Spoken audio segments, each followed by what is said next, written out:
União de 40 clubes da Série A e Série B. Aporte calculado entre 1,5 e 3 bilhões de reais. Isso mesmo, eu disse bilhões de reais. Aumento na receita dos clubes. E aí, isso já seria o suficiente para a criação da nova Liga Brasil? Não. Vamos falar sobre isso e eu já te explico o meu ponto? Então puxa uma cadeira, fica confortável, porque você sabe, aqui o papo é reto.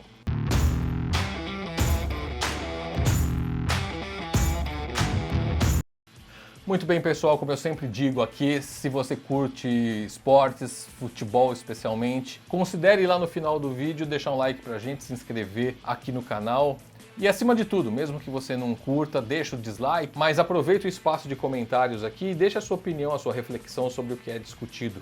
É o espaço que a gente tem para interagir e é onde eu tenho contato com o que vocês pensam. E dividir esse conhecimento, essas ideias com vocês é sempre muito importante. Então deixa ali embaixo pra gente, tá bom?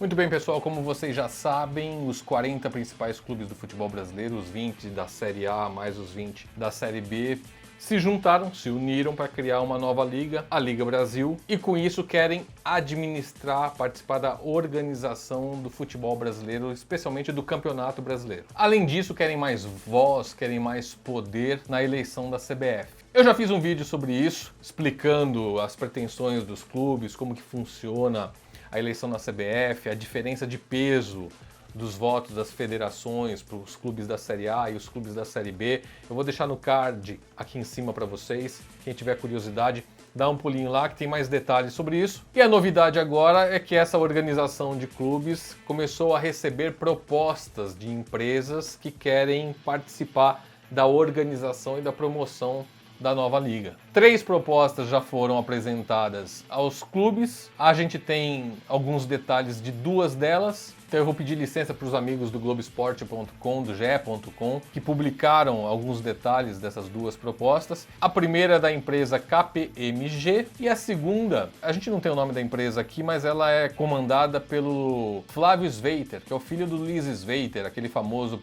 procurador do Superior Tribunal de Justiça Desportivo STJD. Então eu peguei aqui da matéria do GE.com, fazer uma arte baseada nela, né? Vou colocar no ar para vocês aqui, para a gente ver as diferenças básicas entre as propostas. Então aqui, por exemplo, a gente pode ver que a estrutura jurídica da KPMG é baseada num consórcio. A da empresa do Sveiter é na criação de uma empresa SA. Queria alertar para um ponto logo nesse primeiro item, que no fundo é basicamente a mesma coisa. Muda o modelo, mas sugere que esses investidores, que essas empresas, se tornem sócias dos clubes na formação da liga. Então eles vão fazer um aporte alto de dinheiro e esse aporte vai reverter para eles como parcelas da sociedade. Eles estão comprando um pedaço da sociedade com os clubes.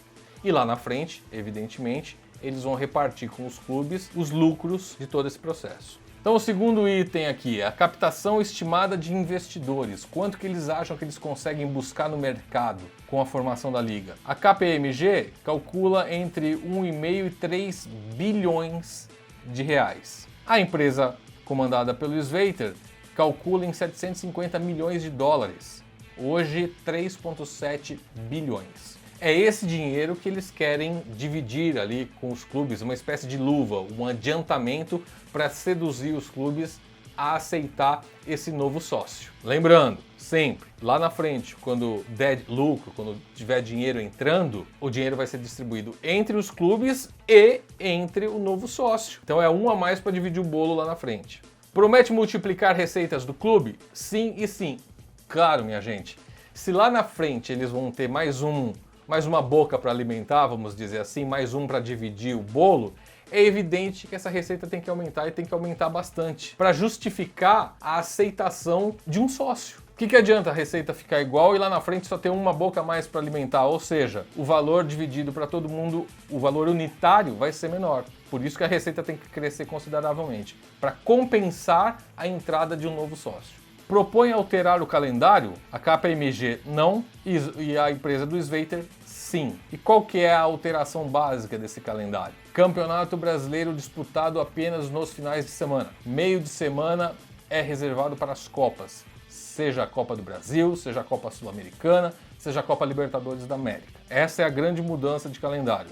E eles pensam também em ter uma paralisação ali no meio do ano, exatamente no período de pré-temporada do futebol europeu, para assim possibilitar que os clubes brasileiros façam excursões, viagens e intercâmbios com essas equipes europeias que estão em pré-temporada. Então vai no meio da temporada ali para o campeonato, para tudo, e aí você tem a possibilidade de fazer uma intertemporada e essas viagens, essas excursões, quem sabe até arrecadar uma grana jogando com as principais forças do futebol mundial.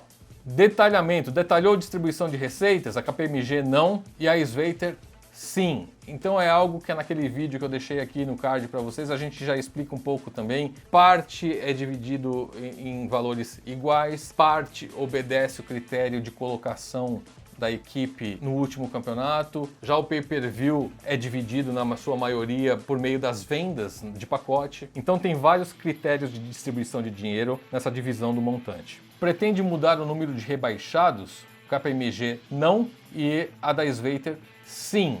Então a gente percebe que a proposta da KPMG é muito mais conservadora, né? Eles buscam mudar o mínimo possível a estrutura atual, talvez fazer as mudanças de uma forma mais gradativa, não logo de cara, o que já não é a linha da empresa comandada pelo Sveiter. Você já vê várias mudanças aqui e o número de rebaixados é uma delas. Em vez de 4 equipes, passariam a ser 3 rebaixados por campeonato. Eu vou colocar aqui para vocês também, pelo menos na primeira proposta, como seria mais ou menos a distribuição desse dinheiro. Por exemplo, essas luvas que eu falei para vocês, né? Você vê que as duas empresas vão ao mercado fazer essa captação de dinheiro. Certamente, antes de apresentar a proposta, eles já conversaram com potenciais investidores e tiveram um sinal verde dessa gente. Então esse dinheiro que eles imaginam conseguir no mercado, que eles chamam de luvas, seria distribuído, aí é a empresa do Sveiter, da seguinte forma: 81,5% para as equipes da Série A, e aí uma divisão igualitária, e 18,5% o restante para as equipes da Série B. Aqui você começa a ver um pouquinho mais de diferenças. Por exemplo, dinheiro vindo dos direitos de transmissão da TV aberta e fechada. 50% desse dinheiro vai ser distribuído de forma igual para todos os clubes da divisão. E os outros 50% condicionados à posição de cada clube na classificação do campeonato anterior. E aquilo que eu falei para vocês também, que está no outro vídeo que a gente marcou. O pay-per-view, de acordo com a proposta da Sveiter, 70% dessa arrecadação vai ser condicionado à quantidade de assinantes, ou seja, quem mais vende, mais ganha. E 30% vai ser dividido de forma igual para todo mundo, ou seja, um fixo garantido. Já direitos internacionais, que imagino seja um campo que qualquer empresa que entrar como sócia para administrar essa nova liga queira explorar bastante também, 40% iguais para todos os clubes da divisão, 30% condicionados à tabela de posição do último campeonato e 30% aí entra uma coisa muito subjetiva, né? 30% de acordo com a fama de cada clube, que vai ser medida por meio de pesquisas. Isso pode variar bastante de um ano para o outro, mas enfim, espero que nas próximas reuniões eles detalhem melhor como que vai ser calculado isso. Então, meus amigos, em princípio parecem mudanças bem interessantes, mas aí eu volto ali no início do vídeo. Elas são suficientes? Eu entendo que não e explico para vocês o porquê agora. Na minha opinião, a principal mudança não foi apresentada. Aquela que realmente vai fazer diferença na sequência da administração do futebol brasileiro, para a gente não ficar nessa sanfona, nesse ioiô de sobe e desce e paga dívida e contrai dívida, e paga dívida e contrai dívida, como a gente tem visto nos últimos, sei lá, 30 anos. Vocês já imaginaram, já pararam para pensar quantos planos de incentivo já não foram feitos para o futebol brasileiro, para os clubes brasileiros, para ajudá-los a pagar dívidas? Desde loteria esportiva, time mania, até isenção de pagamentos de impostos. Enfim, você tem um leque de ajudas ali, vindas de todos os lados para os clubes. E qual foi o resultado disso? Dívidas cada vez maiores. Hoje já foi criado, inclusive, o Clube do Bilhão. Parece positivo, mas não é. São aqueles clubes que já estão na casa de 1 bilhão de dívidas. Então, minha gente, se você chegar aqui como essas empresas dizem que vão chegar com 3,5 bilhões de reais para distribuir para os clubes para que eles paguem as dívidas, sim, eles podem pagar as dívidas do momento, mas vai acontecer exatamente o que a gente viu até agora. Paga-se as dívidas, iriam-se dívidas ainda maiores. Então, enquanto não apresentarem o fair play financeiro, ou seja, aquela questão que te limita o investimento. Teu investimento é proporcional à sua arrecadação. Você não pode passar daquilo, exatamente para evitar que comecem a gastar mais do que tem. A última vítima que a gente viu disso foi o Cruzeiro. Olha a situação do Cruzeiro. E essa inconsequência de cartola de dirigente de clube é notória e ela está em todo lugar. Os caras gastam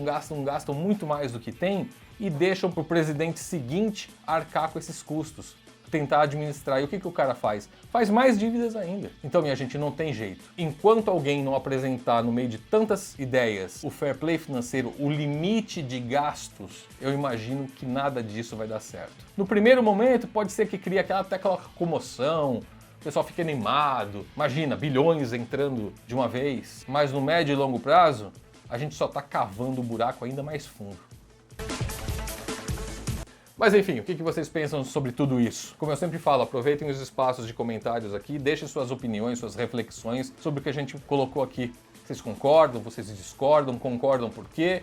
Discordam por quê? Explica pra gente aí o que vocês pensam, é muito importante pra gente. E de novo o recadinho lá do início. Se esse vídeo, se esse conteúdo acrescentou algum tipo de informação para você, ou se apenas serviu como um entretenimento para bater papo sobre um assunto que você gosta e a gente também, que é futebol, então considere deixar um like pra gente, se inscrever aqui no canal, ok? Turma, muito obrigado pela companhia de vocês e até o próximo Papo Reto.